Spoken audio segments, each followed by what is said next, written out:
De nombreux pays de notre planète se situent dans une zone climatique tempérée, où l'on peut assister à des chutes de grêle pendant la saison chaude. Bien sûr, ça n'arrive pas tout le temps, mais la probabilité est assez élevée. Lorsque les grêlons touchent le sol, ils endommagent de nombreuses choses, plantes, animaux et même des éléments artificiels. Mais si les bernaches du Canada se retrouvent à l'épicentre d'une tempête de grêle, elles ne cherchent pas à s'abriter. Elles ont un autre moyen de rester en sécurité. La vidéo que vous voyez maintenant a été filmée dans la ville britannique de Scarborough, dans le North Yorkshire, et elle montre des bernaches du Canada. Ces oiseaux restent au Royaume-Uni toute l'année, ce qui signifie qu'ils se sont habitués à tout. À tel point que lors d'une forte averse de grêle, les oies restent à l'air libre. Certaines s'assoient même sur le sol, rejetant leur tête en arrière. C'est comme si elles observaient le ciel en se demandant quand tout ça va se terminer. Pour être honnête, je ne sortirais pas par un tel temps, et si je levais la tête comme ça, je m'en sortirais probablement avec de multiples bleus. Les oies n'essaient même pas de se mettre à l'abri, et c'est curieux, mais les chercheurs avaient déjà observé un tel comportement, et pas seulement chez les bernaches du Canada. On a vu des mouettes, des urubus à tête rouge, et même des rouges-gorges se poser et pointer leur bec vers le ciel lorsque la grêle se mettait à tomber. Pourquoi ? Eh bien, ça semble être la méthode de protection la plus simple et la plus efficace. Si on y réfléchit, il y a une logique simple derrière ce comportement. Lorsqu'un oiseau lève la tête, il présente à la grêle une cible plus petite. Il faut reconnaître qu'il est beaucoup plus difficile de toucher le petit bout de son bec que l'oiseau entier. Non, n'allez pas vérifier. Croyez-moi sur parole. Ce comportement a été observé chez des oiseaux pour la première fois par l'écrivain et écologiste américain Aldo Leopold en 1918. Il chassait des canards près de la rivière Rio Grande au Nouveau-Mexique lorsqu'une violente tempête de grêle s'est déclenchée. Le naturaliste a alors remarqué que plusieurs canards pilés s'étaient installés sur un banc de sable.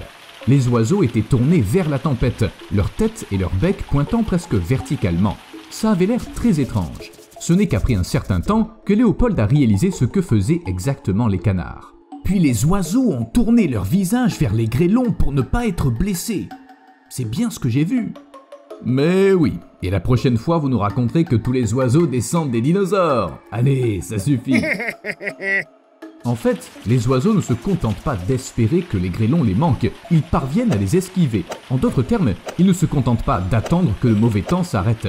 Les oiseaux observent attentivement les grêlons et si l'un d'eux vole droit vers leur bec, ils déplacent leur tête sur le côté à la vitesse de l'éclair. J'ose même pas imaginer la concentration que ça demande et comment il est possible de suivre la trajectoire d'un de ces trucs si on n'est pas aux noix.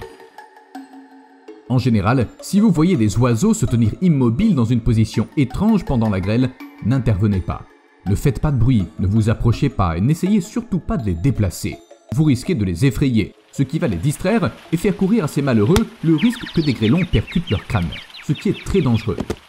Au fait, pourquoi c'est dangereux ?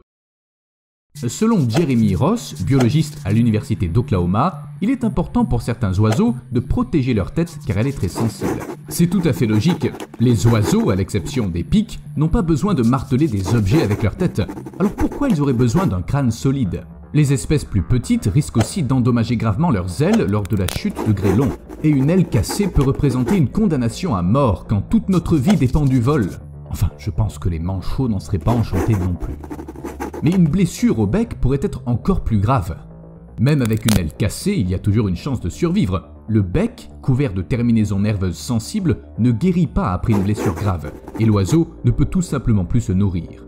Outre l'alimentation, le bec sert à nettoyer les plumes, à transporter divers objets, à faire la cour, à nourrir les poussins et à tout le moins à se défendre. Un oiseau sans bec est comme un humain sans ses deux mains. Et quand le simple mauvais temps peut nous mettre en danger, on doit faire quelque chose. De plus, il semble que les oiseaux ne soient pas nés avec une capacité innée à éviter les grêlons.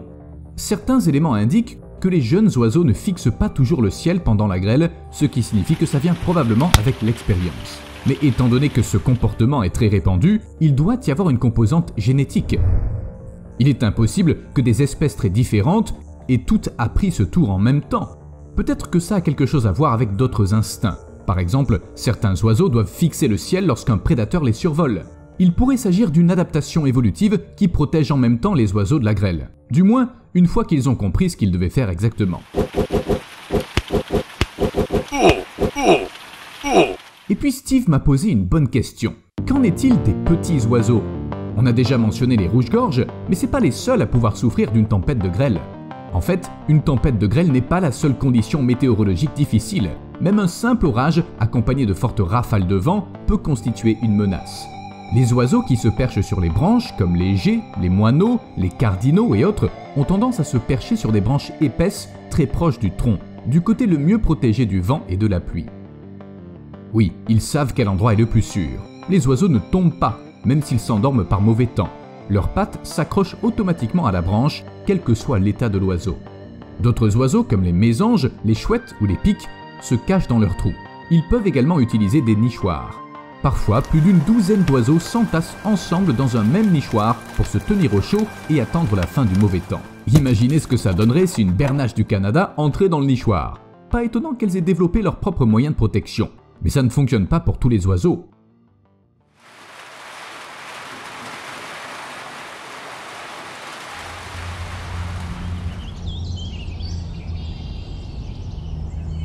Après chaque tempête de grêle, on signale des oiseaux aux ailes et au bec brisés. Ils ont simplement perdu à la loterie. Peut-être n'ont-ils pas eu le temps de lever la tête ou d'éviter les grêlons. Mais alors qu'on se dit qu'un oiseau sans bec est fichu, et que ça nous rend vraiment triste, on entend des histoires comme celle-ci. Voici Bruce le perroquet. C'est un kea, ce qui signifie qu'il vit en Nouvelle-Zélande. En 2013, des gens ont trouvé Bruce sans la moitié supérieure de son bec. Peut-être le perroquet était-il tombé dans une sorte de piège pour animaux, et il avait besoin d'aide. À l'époque, Bruce était encore un oiseau juvénile.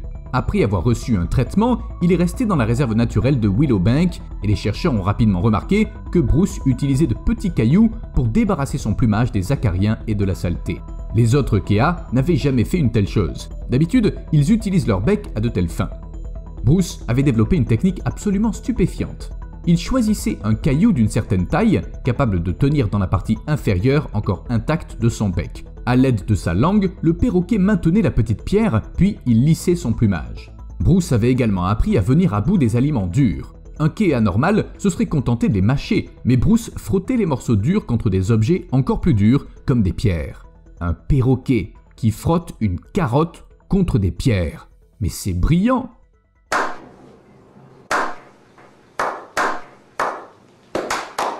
Bruce pouvait-il espérer que les humains parviennent à restaurer complètement son bec? Malheureusement non.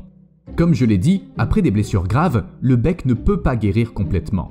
En fait, un perroquet peut faire repousser son bec dans une certaine mesure. S'il y a une petite fissure ou un éclat, le bec s'en remettra. L'oiseau a une capacité de régénération suffisante pour ça. En bref, tant que le bec est plus ou moins intact, l'oiseau peut se remettre de la blessure. Une autre solution consiste à consulter rapidement un vétérinaire. Dans certains cas, si le bec entier est cassé ou une partie de celui-ci, le médecin devra le panser, le rapiécer ou le recoller jusqu'à ce qu'il soit suffisamment solide pour guérir. Mais vous avez certainement conscience des faibles chances qu'a un oiseau de trouver rapidement une clinique vétérinaire dans la nature. Un morceau de bec cassé ne repousse pas comme ça. Mais quand la situation paraît désespérée, la technologie moderne vient à la rescousse. Plus elle progresse, plus on est capable de fabriquer des prothèses différentes. Oui, je parle bien de becs produits par impression 3D. Cette oie domestique chinoise s'appelle Bruce. Un autre Bruce? On dirait que les Bruce ont tendance à avoir des problèmes d'organes vitaux défectueux. Si j'étais Batman, je me ferais du souci.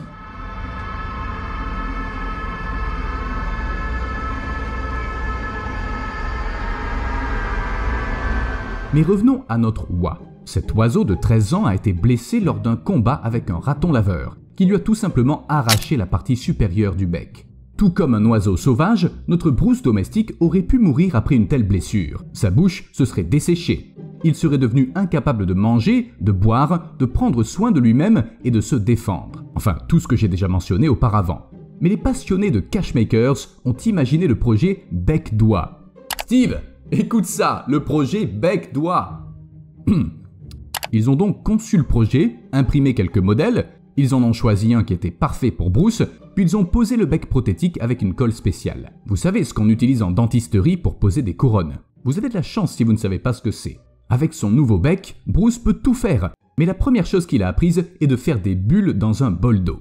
Excellent choix mon gars. Mais on ne peut pas imprimer en 3D une aile cassée. Quoique...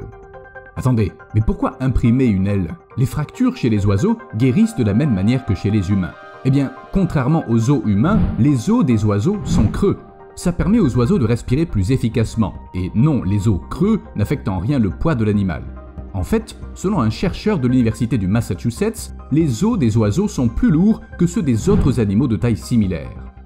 Quoi qu'il en soit, les vétérinaires affirment que la structure des os creux est la raison pour laquelle ils ne se ressoudent pas bien tout seuls. Et puis, on ne peut pas mettre un plâtre à un oiseau. C'est pourquoi les vétérinaires se contentent d'emballer les oiseaux blessés, en entourant leur corps. Oui, comme s'ils voulaient les attacher, mais à des fins médicales. Les oiseaux comme ce canard doivent passer au moins 3 semaines comme ça, jusqu'à ce qu'ils soient complètement guéris. Eh bien, si j'étais à la place de cet oiseau, je serais certainement mal à l'aise d'être attaché aussi longtemps. A plus.